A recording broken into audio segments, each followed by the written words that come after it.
Before Honda was one of the most well-known names in both the automobile and motorcycle industry, the soon-to-be billionaire who created this company was just a poor boy trying to get a job at a car company. Young Soichiro Honda didn't show any great promise and was widely ignored by his boss. But little did everyone know, he was destined to change the world of motor vehicles forever. In 1906, Soichiro was born in a small town at the base of Mount Fuji in Japan. His father, Gihai, was a local blacksmith for the residents of their town and would fix bicycles for extra income. His mother, Micah, was a weaver. Although the two worked very hard, they didn't have very much money at all. Soichiro grew up very poor. The young boy helped his family survive by assisting his father in his blacksmith shop and quickly learned how to fix the broken bicycles brought to them. Soichiro wasn't interested in school. In fact, his assignments were often so disappointing to his teachers that he was commonly required to have his parents sign them. But Soichiro was clever and made a stamp out of an old bicycle rubber of his family name so that they wouldn't have to see his poor marks. Soichiro showed an early interest in motorized vehicles. In fact, young Soichiro reported later in life his wild excitement when one of the first cars came through his village. He said that he remembered the smell of the oil and gasoline, and to him, it smelt like a beautiful perfume. He even rode one of his father's bicycles to see a demonstration of an airplane in a neighboring town, which many say solidified his love for machinery and excitement for new inventions. This newfound passion led to Soichiro's eventual love for cars and motorcycles, but that was still a ways away. In 1922, when he was 16 years old, Soichiro finally found a way to learn the trade he so desperately wanted to learn. In a local newspaper, there was an ad for an automobile servicing company in Tokyo called Art Shokai, and Soichiro decided to write a letter to the owner asking if they were looking for new employees. He received a letter shortly after offering him the job. And with great excitement, young Soichiro dropped out of school, left home, and moved to Tokyo as just a teenager, ready to pursue his career in motorized vehicles.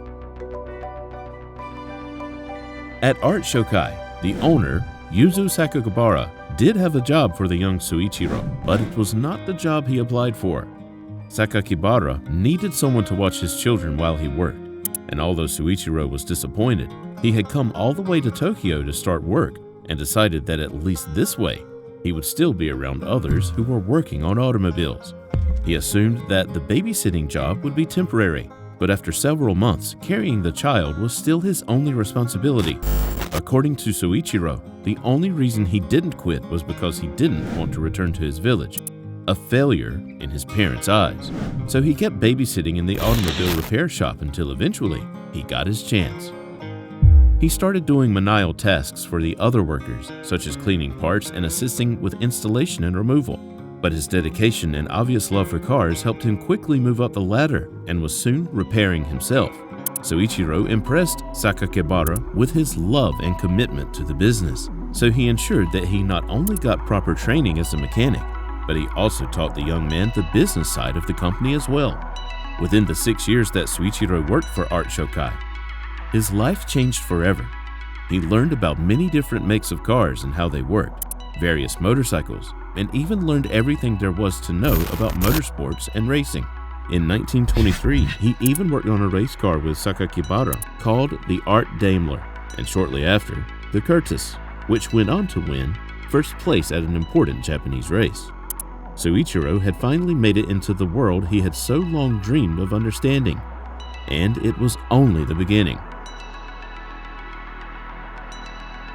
As Soichiro had impressed Sakakibara over the years, when he decided to open another branch of his business, Art Shokai Hamamatsu, in 1926, he chose young Soichiro to run it. Although he worked extremely hard and did have the skill set to run the branch, customers questioned his know-how because he was so young and the business struggled. But true to his character, Soichiro didn't give up. Within 10 years, his business was booming. It wasn't just him anymore, as they had so much business he needed to hire 30 employees to keep up with demand. While he was certainly known in the industry and around Tokyo as an exceptional mechanic, he was also making quite a name for himself in the world of racing. In his shop, he built the Hamamatsu race car, which set a speed record at 120 kilometers per hour. Soichiro almost died driving his famously fast car in 1936, and his injuries led to being hospitalized for 4 months. Famously, as soon as Soichiro was released from the hospital, he immediately got back on the racetrack. But as the story goes, after several arguments with his family who worried for his health, Soichiro retired from racing completely and never again drove in a competitive race. At the end of 1936, Soichiro was bored with his mechanic work and wanted to segue into car manufacturing. So he petitioned Sakikabara to allow him to change the Hamamatsu garage into a manufacturing plant. However, the shareholders of the business saw it as an unnecessary risk, as the shop was doing well as a mechanic and was making them money. This refusal of Soichiro's idea ended up being a huge mistake, as the young man decided he would simply create his own company, a company that would soon be known as Honda. The first company that Soichiro started was originally called the Tokai Saiki Heavy Industry. He decided they would make piston rings. He appointed one of his friends, Shichiro Kato, as the president of the company, and the two worked hand in hand to get the company off the ground. Soichiro was working day and night to make ends meet. During the day, he would repair cars, and at night, he would develop ideas for piston rings. After a few years, Soichiro's health started to suffer due to the long hours, and he lost far too much weight. His failing health and disappointing business ventures were taking a serious toll on Soichiro's mental health. It was then that he decided to go back to school and started taking classes at the Hamamatsu Industrial Institute. With this knowledge, in 1939, Soichiro finally was able to produce a successful working piston. But he still wasn't completely successful. He quit his job at Art Shokai and decided to dedicate 100% of his time to his new business. But of the hundreds of pistons he made, most were still flawed. In fact, a local car company, Toyota, contacted him to make pistons for their cars, and of the 50 he sent them, only 3 passed their tests. Soichiro kept at it. He visited universities and steel manufacturers to learn everything he could about making proper pistons. And a few years later, he had done it. All of his pistons passed the quality control tests, and he started getting orders left and right from all around Japan. His company was now employing over 2,000 workers to keep up with demand, and it seemed Soichiro had finally made it. But then something happened that would once again change his life forever. In 1941, Japan joined the Pacific War. The Ministry of Munitions took over Soichiro's company, and he was demoted from president to senior managing director. And that wasn't even the worst of it. In 1944, his factory was bombed in an air raid of Tokyo and completely destroyed. When Japan surrendered in 1945, Soichiro had essentially lost everything he had worked for his entire life. He sold what was left of his company to Toyota and took some time off to figure out what was next for him. 1 year later, Japan's economy had been all but destroyed. Its people were left without food or resources such as gas. It was at this time that Soichiro found an old war generator that he became obsessed with. From studying the engine, Soichiro came up with an idea that would change his life forever. He wanted to attach that engine to a bicycle. He wasn't the first to think of attaching an engine to a bike, but at the time, Japanese residents were desperate for cheap modes of transportation that didn't require gasoline. Knowing that this idea could lead to an actual business venture, Soichiro got to work and started the Honda Technical Research Institute, where he worked on creating motorized bikes that people could actually afford to buy. Him and 12 employees created motorized bikes with found parts, and orders started flooding in. When he ran out of used engines from the war, Soichiro started designing and creating his own, and by 1947, the Type A engine was complete. Honda was officially a company that made machines, just as Soichiro had dreamed when he was a young boy, admiring cars from afar. The Honda Motor Company began in 1948.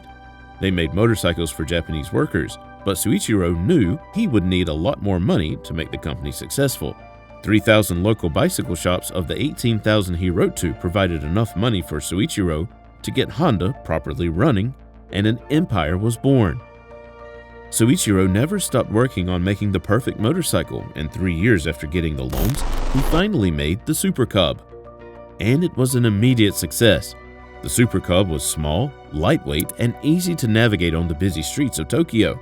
The Super Cub even made it to the United States and was a huge hit as it was well made and a fraction of the cost of other motorcycles. Honda started to grow. Soichiro hired men who would focus on the marketing and business side of the company while he could continue to produce quality motorcycles. This new attention to growing the company within Japan and the world changed everything, and Honda became a leading name in the motorcycle industry. By the 1960s, Honda had become the biggest motorcycle company in the world. But they didn't stop there. Soichiro finally got to see his dream come true and started making cars. Luckily for Soichiro, by this time, he had a firm grasp on the industry, and the Honda name was beloved around the world. His cars didn't sell immediately, but Soichiro kept at it, and by the 1970s, Honda cars were all over the roads. In 1972, with the release of the Honda Civic, Soichiro's childhood dream finally came true. Over the next 50 years, Honda continued to climb in the ranks around the world as one of the best car manufacturers. Soichiro focused on the needs of the modern world and created cars that would run for longer on less gas and were better for the environment than those that his competitors were making. Today, Honda is worth an incredible $50 billion. And although Soichiro passed away in 1991, he was able to see his dream become a reality. All because of a poor boy from rural Tokyo and his love for motorized vehicles. Hungry for another fascinating business story? Click on the following video to hear the crazy story about the man who was rejected by Nintendo and invented Pokemon.